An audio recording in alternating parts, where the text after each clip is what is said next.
திருப்பூர் மாநகர 54வது கிளையை ஓபன் பண்ணிருக்கிற நிலையை இந்திய பழைய சங்கமா நிறைய செயல்பட்டிருக்கிறோம். கொண்டு வந்திருக்கிறவங்களுடைய நோக்கமே இந்த பகுதியில் தொழிலாளருக்கும் சரி, இந்த விவசாயம் இல்லை இந்த ஏரியாவில் தொழிலாளர்களுக்கு நல்லது கிட்டது, கம்பெனியில வேலை செய்யறது, டையிங்கு கடகண்ணியில வேலை செய்யறவங்க இவங்களுக்கு எல்லாம் ஒரு பெரும் பகுதியான யூஸ் ஆகணும்னுக்காக அதுக்கு தேவையான நல்லது கிட்டது நீங்க எல்லாருமே செஞ்சு அவங்களுக்கு உறுப்பினர் கார்டுகளை போட்டு அவங்களுக்கு நலவாரிய கார்டு போடுற அளவுக்கு ஒவ்வொருத்தரும் தயார் பண்ணி வச்சிருக்கிறோம். விவசாயிகளுக்கும் தொழிலாளர்களுக்கும் எந்த நல்லது கிட்ட பிரச்சனைனாலும் விவசாயத்துல என்ன விதை வேணும், மருந்தடிக்காம பண்றதுக்கு என்னென்ன வழி, அதே மாதிரி தொழிலாளர்களுக்கு நலவாரியத்துல சேர்த்து விட்டு எந்தெந்த பலன் அடைகிறது, ஒரு ஆக்சிடென்ட் ஆகுது, ஒரு விபத்து ஆகுது, இந்த மாதிரி தயாரிக்கலாம் இந்த ஆபீஸை நம்ம உதவி பண்ணி இருக்கிறோம்.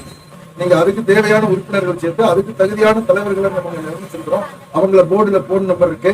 அவங்களுக்கு தேவையான நல்லது கெட்டவர்களை நீங்க அணுகி அதை நிறைவேற்றுமாறு இங்க இருக்கிற தலைவர்களுக்கு, இங்க இருக்கிற மகளிர்களுக்கு கேட்டுக்கொள்கிறேன்.